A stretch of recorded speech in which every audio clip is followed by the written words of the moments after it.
బగ బగ బగ Monday నిప్పుల దండై కదిలిండే మా అన్న రేవంతు ధన ధన ధన ధన దరువుల మోతల కదిలొస్తుండమ్మో అన్న ఎనుముల రేవంతు కాంగ్రెస్ జెండా ఎగిరేసిందంట ఎదురెవడే ఉన్నా ఎదురిస్తాడంట సుడిగుండాలకి ఎదురెళ్ళేటి గుండె తనదంట కాంగ్రెస్ జెండా ఎత్తిండే అన్న రేవంతు కథన రంగం తొక్కిండే పులిబిడ్డ రేవంతు ఈ దోపిడి దొరపాలన పైన అన్న రేవంతు సింహంలా పంచా విసిరిండే నిప్పై నిలువెత్తు బగ బగ బగ బగ మండే నిప్పుల దండై కదిలిండే మా అన్న రేవంతు ధన ధన ధన ధన దరువుల మోతల కదిలొస్తుందమ్మో అన్న ఎనుముల రేవంతు ఎనుముల వంశంలో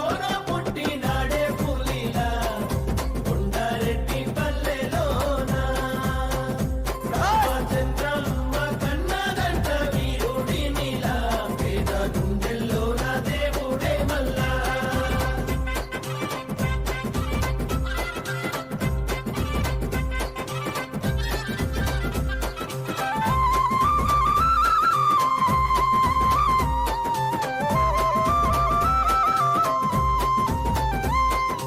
అమరుల త్యాగాన్ని చూసిన మన అమ్మ రాష్ట్రాన్ని ఇస్తే రా బంధుల పాదాయే ఈ రాకసి కొడుకులను తరమాలని తలిచిండు దొర బల్గాన్నే వేట గాడిస్తున్నాడు ఆట ఏయ్ గుండాయిజము గుండెల్లో వణుకు పుట్టాలా నిరుపేదోళ్ళ బతుకుల్లో ధైర్యం నిండాలా అగ మెరుపుల మెరిసి ఉరుముల ఉరిమి అడుగులు వేస్తూ పిడుగుల కదిలి గదిలొస్తుండే గన్నా రేవంతు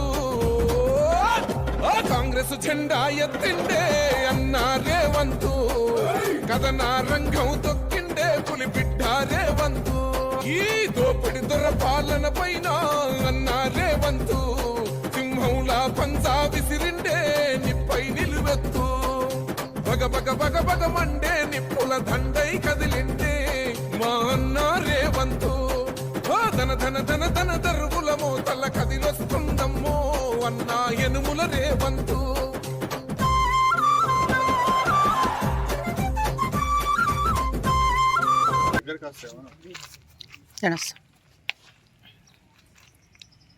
తెలంగాణ వ్యాప్తంగా దాదాపు 11 లక్షల ఎకరాల్లో మొక్కజొన్న పంట సాగైంది. అంటే గత రబీలో పోల్చుకుంటే ఈ రబీకి 4 లక్షల ఎకరాలు మొక్కజొన్న పంట సాగు పెరగడం జరిగింది.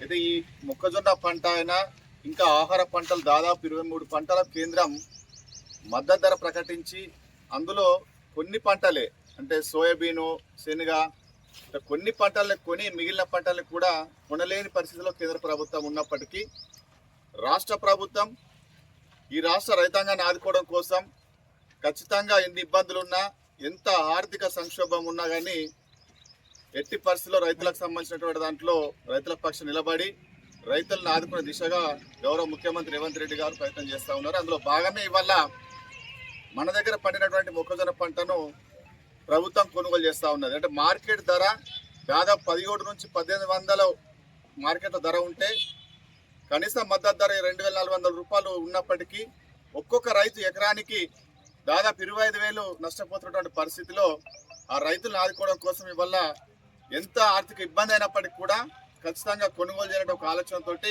ప్రభుత్వాన్ని నిర్ణయం చేసుకొని ఇవాళ మొక్కజొన్న కొనుగోలును రాష్ట్ర వ్యాప్తంగా ప్రారంభించడం జరుగుతూ ఉన్నది.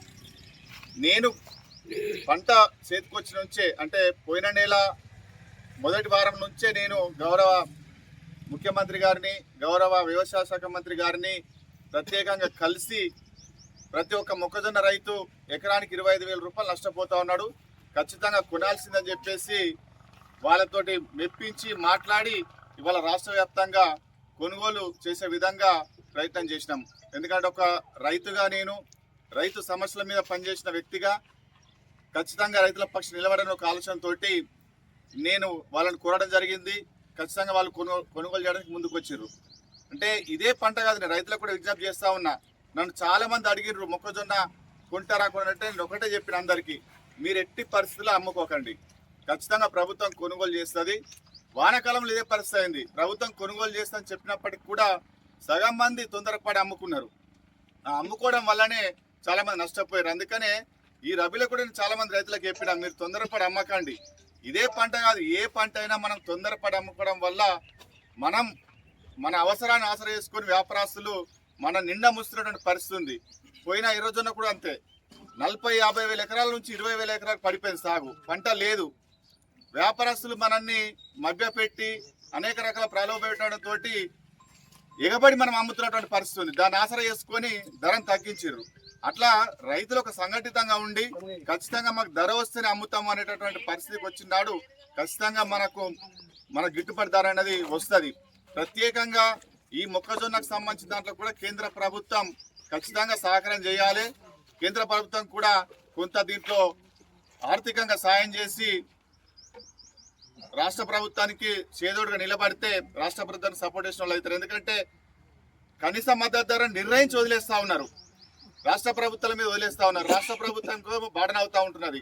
అందుకని కేంద్ర ప్రభుత్వం కూడా ఒకసారి ఆలోచన చేసి ఈ మొక్కజొన్న కాదు, కనీస మద్దతు ధర ఉన్నటువంటి ప్రతి పంటను కూడా కొనుగోలు చేసే విధంగా కేంద్రం అడుగులేయాలి. మీ అందరి రైతులకు నేను విజ్ఞప్తి చేస్తున్నా మరోసారి ఈ సందర్భంగా, మొక్కజొన్న అట్లాగే పత్తి, శనగ, సోయాబీన్ ఈ పంటలలో ఖచ్చితంగా కేంద్ర ప్రభుత్వము అమెరికాతో చేసుకున్నటువంటి ఒప్పందం ఏదైతే ఉందో, వాణిజ్య ఒప్పందం ఏదైతే ఉందో, అక్కడి పంటలు ఇక్కడ దిగుమతి చేయడానికి గతంలో వేరే దేశం నుంచి ఇక్కడికి వస్తుంటే ఇక్కడ ట్యాక్స్లు వేసేది, సుంకాలు వేసేది. ఇవాళ మోడీ గారు అమెరికాతో ఒప్పందం చేసుకునేటప్పుడు మీరు ఏ పంటలను మాకు పంపండి, మేము సుంకం లేకుండా తీసుకుంటామని చెప్పేసి ఒక ఒప్పందం చేసుకోవడం వల్ల అక్కడ ఉన్నటువంటి మొక్కలు రేపు రాబోయే రోజుల్లో మన దగ్గరికి వస్తాయి. అట్లే సోయా వస్తుంది, ఆయిల్ సీడ్లు వస్తాయి, పప్పు దినుసులు వస్తాయి. అప్పుడు మన దగ్గర వండేటటువంటి పంటలకు కూడా ధర పడిపోయే పరిస్థితి ఉంది. రేపు రాబోయే రోజుల్లో మొక్కజొన్న 1500 కంటే కూడా ఉండలేని పరిస్థితి, ఎందుకంటే తక్కువకు వస్తుంది కాబట్టి అదే కొంటారు ఇక్కడ వాళ్ళు. కాబట్టి ప్రభుత్వం తీసుకున్న నిర్ణయాలు కొన్ని రైతులకు నష్టపరిచే విధంగా ఉంది. ఇది కూడా మీరు రైతులు ఒకసారి ఆలోచన చేసుకోవాలి. మనం ఏం చేస్తామంటే రాష్ట్ర ప్రభుత్వం మీద అంటాం, కానీ కేంద్రం ఒకసారి ఆ నిర్ణయం తీసుకున్న తర్వాత రైతుల మీద చాలా భారం పడేటువంటి పరిస్థితి ఉంది. అయినప్పటికీ కూడా రాష్ట్ర ప్రభుత్వం రైతులను ఆదుకోవడం కోసం ఎన్ని ఇబ్బందుల కొనుగోలు చేయడానికి ముందుకు వస్తూ ఉన్నది. రైతాంగం తరఫున రాష్ట్ర ముఖ్యమంత్రి గారికి అట్లా వ్యవసాయ శాఖ మంత్రి గారికి కృతజ్ఞతలు చేస్తా ఉన్నాను.